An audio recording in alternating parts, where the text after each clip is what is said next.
Bem-vindos ao The Debate. Hoje a gente vai mergulhar num paradoxo que, de certa forma, define a nossa época. Por quê? Em meio a uma abundância material que a gente nunca viu antes, tantos de nós se sentem perdidos, ansiosos, vivendo uma espécie de exílio dentro de nós mesmos. As fontes que nós analisamos chamam isso de exílio ontológico, que é um nome, assim, um pouco complexo para um sentimento muito comum, o de estar desconectado. E é sobre as consequências que essa desconexão nos trouxe que a gente vai falar. Exato. Nós dois vemos essa mesma paisagem de ansiedade, de burnout, essa sensação de correr sem sair do lugar. A nossa divergência e o centro da nossa conversa hoje está na origem disso tudo. A questão é, essa desconexão vem de um erro de bússola, sabe? Um erro filosófico fundamental em que a gente confunde o mapa com o tesouro, ou ela nasce de um problema de identidade, de uma identificação psicológica com um eu frágil, construído, que usa o mundo material como seu andaime. A minha posição é que a causa primária é de fato um erro de bússola, uma inversão de propósito. Nós pegamos as ferramentas para viver, dinheiro, status, segurança, e as transformamos, no objetivo da vida. É uma falha de orientação espiritual que acaba envenenando todo o resto. Eu vou argumentar que essa falha de orientação é o sintoma, não a doença. A raiz do problema é mais profunda, é psicológica. É a nossa identificação com um falso self, uma persona que a gente constrói para navegar no mundo. E o materialismo é simplesmente a principal estratégia de sobrevivência dessa persona. Para mim, a essência do nosso problema está em pedirmos as coisas erradas que nos deem as respostas certas. Nós tratamos bens que são, por natureza, finitos, instrumentais como riqueza, prazer ou validação nas redes sociais, como se fossem o fim último da existência. Filósofos como Aristóteles e Tomás de Aquino já diziam que a vida humana precisa de um bem supremo, um summum bonum, que ordene todos os outros desejos. Sem ele, a gente vive numa corrida sem fim. O problema é que nenhum bem material tem, digamos, a solidez necessária para sustentar o peso do significado de uma vida inteira. É como tentar construir um arranha-céu sobre uma base de areia. Ele inevitavelmente cede. E o que essa desconexão nos trouxe? Bom, justamente essa ansiedade crônica, essa fragmentação. Agostinho chamou essa desordem de cupíditas, que a gente pode entender como um amor desordenado. É amar o mapa mais do que o destino. É se apaixonar pelo dinheiro, que é uma ferramenta para viver, em vez de se apaixonar pela própria vida que ele deveria servir. Por isso nos sentimos vazios. Estamos tentando preencher o que Pascal chamou de um vazio em forma de Deus, com coisas que, por sua natureza, são pequenas demais para a tarefa. É uma consequência. O problema começa num nível mais íntimo. A nossa identificação quase total com o que as fontes chamam de eu empírico, ou falso self. Pense nele como o nosso eu de currículo, sabe? O nosso perfil nas redes sociais. Não é quem nós somos na essência, mas uma construção, uma persona que montamos para sermos aceitos e bem-sucedidos. E essa persona é, por definição, instável, insegura. Ela depende desesperadamente de validação externa para se sentir real. E qual é a maneira mais fácil e mais incentivada pela nossa cultura para obter essa validação? O materialismo? É aí que o ter se transforma no ser, como analisou o filósofo Gabriel Marcel. A sua identidade vira o seu carro, suas viagens, seus seguidores. E isso não é só uma falha individual. Aqui entra uma ideia fascinante de René Girard, o desejo mimético. Ele diz que nós não desejamos as coisas de forma autônoma, nós aprendemos a desejar imitando os outros. Vemos o que o vizinho tem, o que o influenciador mostra e passamos a querer aquilo. O sistema explora ativamente essa nossa tendência. E o que isso nos trouxe? Exatamente o que o Byung-Chul Han chama de sociedade do cansaço, onde nós nos tornamos nossos próprios capatazes, nos autoexplorando em busca de um ideal de performance para sustentar essa identidade frágil. Ok, vamos aprofundar um ponto aqui, porque nós dois concordamos que existe um vazio.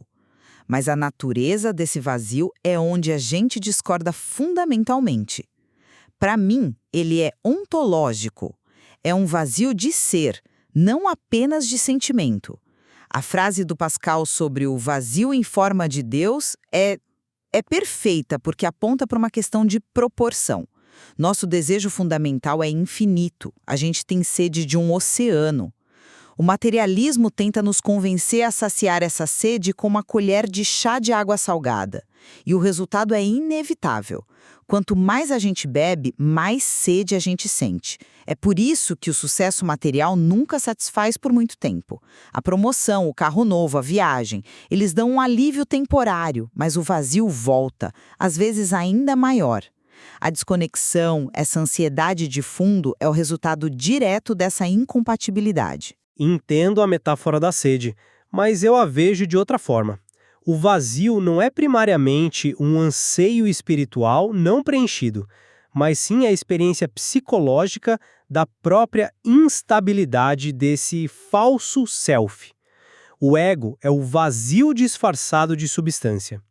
Ele não se agarra a posses para preencher um anseio divino, mas para construir uma armadura, uma defesa contra a sua própria vulnerabilidade e o terror da sua finitude. O acúmulo de bens, de status, de experiências não é uma tentativa de alcançar o infinito, mas uma tentativa desesperada de dar peso e realidade a uma identidade que, no fundo, sabe ser uma ilusão. Pense nisso. Por que a crítica nos afeta tanto? Por que o fracasso é tão devastador? Porque eles ameaçam perfurar essa armadura e revelar o vazio que ela esconde. Portanto, a ansiedade não vem de uma sede infinita, mas do medo constante de que nosso eu construído seja desmascarado como uma fraude. Mas se esse ego é tão frágil e poderoso ao mesmo tempo, de onde ele tira sua força? Você culpa as estruturas sociais, mas para mim isso soa um pouco como se a gente estivesse se isentando da responsabilidade. Eu vejo o contrário. As estruturas que você mencionou, o capitalismo de consumo, a cultura da performance são sem dúvida poderosas, mas elas me parecem ser a manifestação coletiva de uma desordem espiritual que já existe dentro de nós. Elas exploram a nossa cupiditas, a nossa tendência a amar as coisas erradas, mas elas não a criam. A decisão, primeiro individual e depois coletiva, de servir a mamão, de colocar o material no centro, é o que dá poder a esse sistema, e não o contrário. A estrutura capitaliza sobre uma escolha espiritual preexistente. O sistema não nos forçou a ficar ansioso. Ele apenas encontrou uma maneira de lucrar com a ansiedade que a nossa escolha errada já tinha gerado. Esse é um argumento forte, mas eu o enquadraria de forma diferente. Você presume uma escolha livre que eu não tenho certeza que exista de fato. Desde que a gente nasce, somos socializados no que o filósofo Charles Taylor chama de quadro imanente. É como um peixe na água, ele não sabe que está molhado. Nós estamos imersos num sistema de crenças que naturaliza o materialismo e torna a transcendência algo quase exótico, antiquado. O desejo mimético de Girard não é uma opção. Ele nos ensina o que desejar antes mesmo de a gente ter uma vontade consciente. A autoexploração vira norma numa cultura que grita: você é o seu próprio projeto. Não é tanto uma escolha espiritual livre, mas um aprisionamento cultural e econômico que acontece de forma sutil. O sistema nos molda para precisarmos dele, e o falso self é o cidadão perfeito e o consumidor ideal para esse sistema. Nós não escolhemos a ansiedade, nós somos treinados para ela desde o jardim de infância. Isso é interessante porque nos leva diretamente ao ponto crucial. Qual é o caminho de volta desse exílio? Se a raiz do problema é, como eu argumento, um erro de orientação, uma bússola quebrada, então a solução começa com a metanoia, que em grego significa uma mudança de mente, mas que implica uma profunda reorientação de propósito.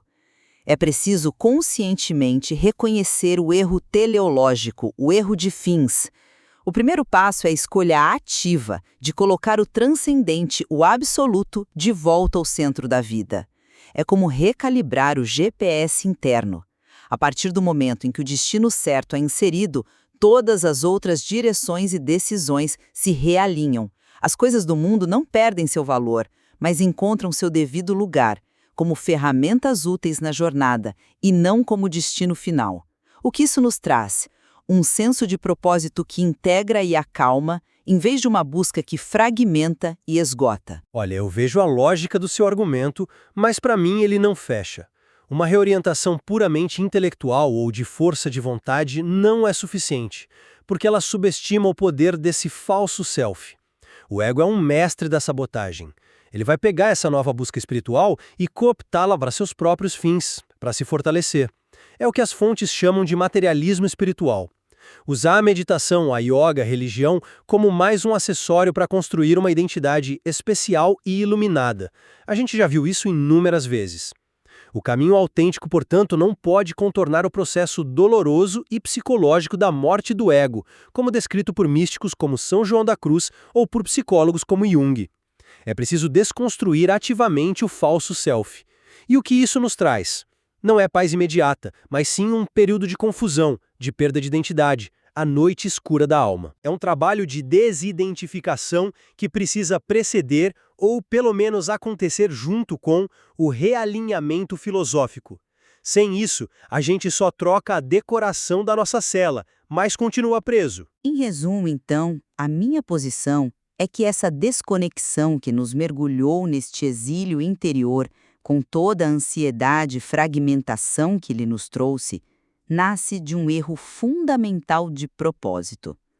Nós pedimos ao finito que nos dê aquilo que somente o infinito pode oferecer. A jornada de volta, portanto, começa com o ato de realinhar nosso fim último, de reordenar nossos amores. E para sintetizar meu ponto, essa mesma desconexão está enraizada em nossa identificação psicológica com um ego frágil e construído. O materialismo não é a causa, mas a principal ferramenta que esse ego usa para se sentir real. Uma estratégia que é amplificada e explorada por toda a nossa cultura. A jornada de volta, portanto, exige não apenas uma mudança de ideias, mas uma corajosa e muitas vezes dolorosa desconstrução desse falso self. Fica claro que, embora a gente discorde sobre a raiz do problema, se é um erro de bússola filosófica ou um engano de identidade psicológica, nós concordamos plenamente sobre as consequências devastadoras que essa condição nos trouxe. O resultado, em ambos os casos, é um doloroso afastamento de um centro mais autêntico de nós mesmos. Exatamente. E as fontes que analisamos oferecem um material vastíssimo para aprofundar a reflexão sobre as múltiplas facetas dessa perda. Talvez a complexidade desse exílio que sentimos exige uma abordagem igualmente complexa no caminho de volta, uma que precise tanto da filosofia quanto da psicologia para nos guiar. A conversa certamente não termina aqui.